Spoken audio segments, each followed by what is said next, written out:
Tetris.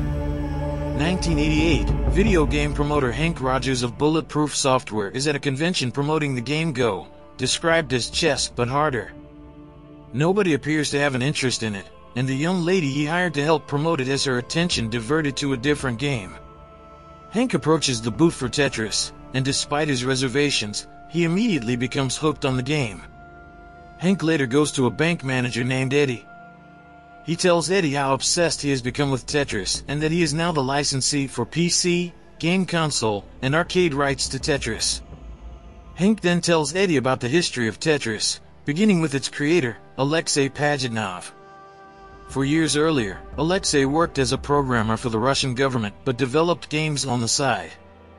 With help from some co-workers, Alexei was able to turn Tetris from something simple, using falling parentheses instead of the popular colored blocks, to something more colorful, spreading its popularity.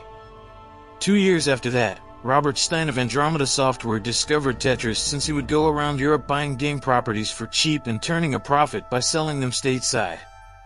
Stein would pester Alexei's bosses until they took the licensing request to a lorg.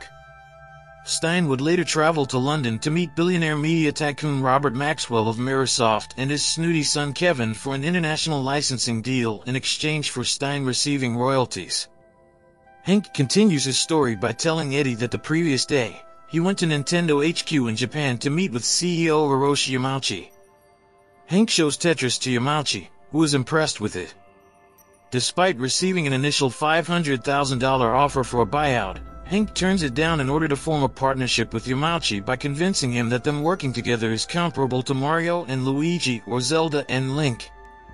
Henk then asks Eddie for a $3 million loan for Nintendo cartridges and arcade consoles. Eddie agrees once Henk agrees to increased interest rates and putting his house down as collateral. At his apartment in Tokyo, Henk talks to his wife Akemi. She expresses concerns over his deal until Henk points out that their kids are so into Tetris that the house is quiet.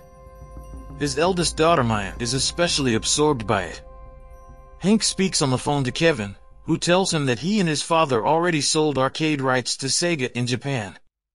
Henk becomes angry and returns to Nintendo to speak to Yamauchi and ask for residuals in advance. Yamauchi invites Henk to meet with his colleagues in Seattle.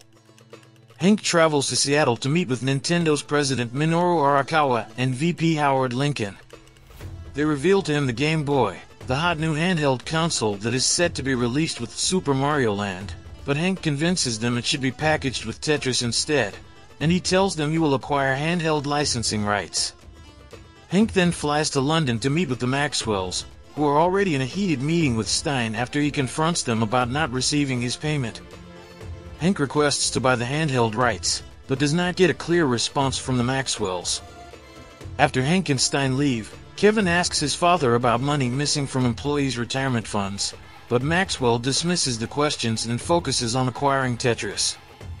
On their way out, Henk and Stein seemingly make a deal for the handheld rights. Arakawa and Lincoln call Henk to let him know that Stein is selling handheld rights to Atari for $100,000 as payback to the Maxwells for not paying him. Henk resolves to travel to Moscow himself to go to a lorg and get the rights himself, despite Arakawa and Lincoln telling him the dangers of going to communist Russia. Upon arriving in Moscow, Henk meets a young woman named Sasha, who becomes his translator. She guides him to a lorg, despite her warnings that he could get in trouble for walking in without an invitation. They meet a lorg president Nikolai Balaikov, and Henk begins to explain his business to Balaikov. From Sasha's translations, Henk learns that a lorg only licensed PC rights and not console or handheld. Henk presents Balaikov with a personal copy of Japanese Tetris, but Balaikov believes it is an illegal copy. Despite Balaikov's orders to leave, Henk convinces him to meet again to discuss the conditions of the deal. On their way out of the lorg, Henk is approached by shady KGB men and told to leave the country. Kevin arrives in Moscow and meets with Valentin Trifonov, a member of the Central Committee of the Communist Party and head of Department of Foreign Trade. Due to the Maxwell's connections to Mikhail Gorbachev, they believe they have an easier way into acquiring Tetris. The next day, Henk and Sasha return to a lorg, where they meet Alexei for the first time, along with Trifonov and his men. Trifonov accuses Henk of illegal practices, such as showing up with a tourist visa when it's false, while Alexei also does not immediately trust Henk's intentions. Balaikov tells them that the arcade rights to Tetris were never sold to anyone. Stein and Kevin also separately arrive to try and meet with Balaikov while Henk looks over the contract that was signed, determining that Stein stole arcade rights. Balaikov gives Stein a new contract over the handheld rights. Alexei then gives Henk and Sasha a ride home. Kevin meets with Trifonov again, as he finds out they were spying on his meeting with Balaikov. Trifonov acknowledges to Kevin that communism in Russia will soon come to an end, and he wants to make good on their deal as well. Behind Kevin's back, Trifonov is being bribed by Maxwell into helping secure Tetris. That night, Henk visits Alexei's home and has dinner with him and his wife, Nina. While Nina initially thinks Henk really did steal Tetris, he proves to them that he is honest with his intentions. Alexei then shows him the original version of Tetris and lets Henk play. They then hear a knock on the door, fearing it is KGB looking for Henk, so Alexei and Nina hide him. After seeing it's just a neighbor asking for salt, Alexei tries to get Henk to leave, but Henk gets him to go out with him so they can continue to talk. Alexei takes Henk to a club with others who wish for independence from the Soviet Union. They all party and dance to the final countdown, and Henk starts to bond with Alexei. Unfortunately, the KGB has been spying on Henk and taking photos, leading them to find his family and threaten Akam and the kids at her workplace for Henk to return home. Other KGB goons find Henk and assault him and steal his pants, because they're Levis. He returns to his hotel room and finds it ransacked before Sasha arrives. She tells him why the KGB is after him and tries to urge him to walk away, even unexpectedly kissing him before Henk reminds her he is married. Trifonov later encounters Alexei with his sons Dmitry and Peter, implicitly threatening Alexei with the same fate as his father. Meanwhile, Henk calls Akemi and tells her to contact his lawyers. Henk and Stein both return to Alorg separately. Stein complains to Balaikov about the new contract but relents and signs. Henk confronts Balaikov over everything that has been going on and tries to make a new deal for $25,000 in royalties up front, and 25 cents for every copy of the game sold since Henk is broke and desperate. He estimates that Tetris could sell as much as 20 million copies, which would net Balaikov $5 million. Balaikov then meets Trifonov outside, who says that Tetris will go to Microsoft. The two then meet with Kevin, with Balaikov saying that Microsoft can have Tetris if they are wired $1 million within a week. Balaikov then privately talks to Henk about making his own offer within the week and giving him a letter of intent to sign. Henk is met by Alexei, who rides with him via taxi so they are not followed. Alexei tells Henk what happened to his father. He was a university professor who signed a letter of protest for his colleague that was jailed for selling his book abroad, and it ruined Alexei's father's career. He then shows Henk that Sasha is a KGB agent who has been specifically going after him for his perceived threat, and they see her talking to Trifonov. Alexei then brings Henk to an airport. Henk misses Maya's school concert even after he promised he would be there. Meanwhile, Maxwell meets with Arakawa and Lincoln to ensure Microsoft gets Tetris, and Trifonov has one of his men assault Balaikov per Maxwell's orders. Back at his apartment, Henk receives a fax saying he's being dropped from the Tetris deal, as well as a threatening photo of Sasha kissing him that could be shown to his family. Akemi and Maya arrive, with Akemi chastising Henk for missing Maya's concert, but he shows more concern for losing the deal and everything they have, causing Maya to run to her room and cry. Balaikov visits Alexei at his apartment. He tells Alexei that Tetris will go to Microsoft, and Balaikov will be removed from head of Alorg unless Alexei can make things right. He gives Alexei a letter of intent to fax to Henk, which he does at his job. At the same time, Kevin finds his father's shredding documents, and when he asks for the $1 million needed to give to Alorg, Kevin says that they don't have that money. After Henk receives the letter, he returns to Nintendo to confront Arakawa and Lincoln to show them the letter.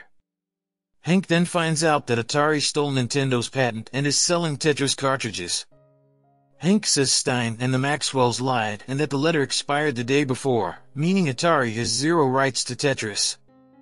Henk convinces Arakawa and Lincoln to return to Moscow with him to make their deal official before the Maxwells do anything more. Alexei discovers he has been fired from his job, and finds people repossessing his items. He also finds Trifonov talking to Dmitri and Peter, making more implied threats to throw them over a ledge. Trifonov contacts Maxwell to continue their dealings, with Sasha finding Trifonov trying to work things out in his own favor against the interests of the country. Afterward, Stein confronts the Maxwells by punching Kevin in the face for going to Moscow and trying to make the Allure deal behind his back, screwing him out of his payment. Maxwell reads the documents and makes plans to head to Moscow with Kevin to personally speak to Gorbachev to work against Henk.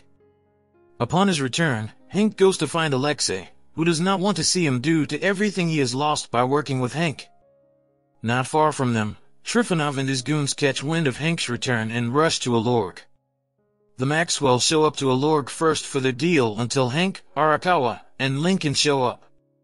Maxwell orders Balikov to sign until Henk figures that the Maxwells have no money to pay Allure with. Balikov sees through the lies and refuses to sign. Maxwell tries to attack him, but Balikov delivers a well-deserved headbutt to his face. Balikov signs with Nintendo and orders the trio to leave Moscow immediately. Trifonov confronts Maxwell, revealing his dealings in front of Kevin and Sasha after realizing they lost the contract. Trifonov goes after Henk, Arakawa, and Lincoln, but Alexei shows up to pick them up and drive them to the airport. This leads to a high-speed chase with the KGB goons going after the four men. They arrive at the airport and hop on the first flight out of there. Trifonov thinks they are headed to Tokyo and boards that plane, only to find they are on a different plane. Sasha shows up to arrest Trifonov for treason.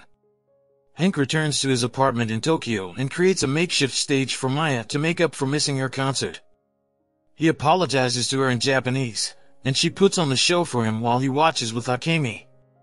He also shows her the check for $5 million to Bulletproof Software.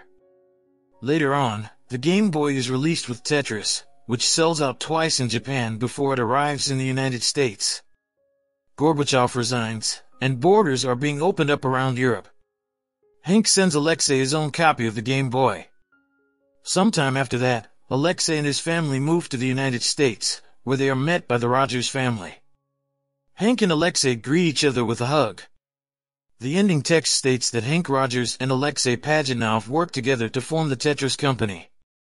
Robert Stein continued to license games, but never got over his loss of Tetris. Robert Maxwell stole over $900 million from pension funds and racked up over $5 billion in debt, leading to the collapse of his media empire before his death under mysterious circumstances. Kevin would later be arrested in connection with the thievery, and he declared bankruptcy and was later acquitted of fraud. In 2014, Henk appointed Maya as the new CEO of Tetris. With over 1 billion units sold, Tetris remains one of the most popular games of all time. The film is based on the true story about the struggle to acquire worldwide licensing rights to the popular game Tetris. Henk Rogers, a game developer, falls in love with Tetris and makes plans to license the game for PC, game consoles, and arcades. He faces obstacles with Robert Stein and media tycoon Robert Maxwell and his son Kevin, who try to license the game to Atari and Sega while Henk is working with Nintendo. Henk personally travels to Moscow to meet with Allure, the company that owns the rights to Tetris, along with Alexei Pajitnov, the man who invented the game. Despite increased threats by the KGB, Henk bonds with Alexei as they work to secure the licensing rights.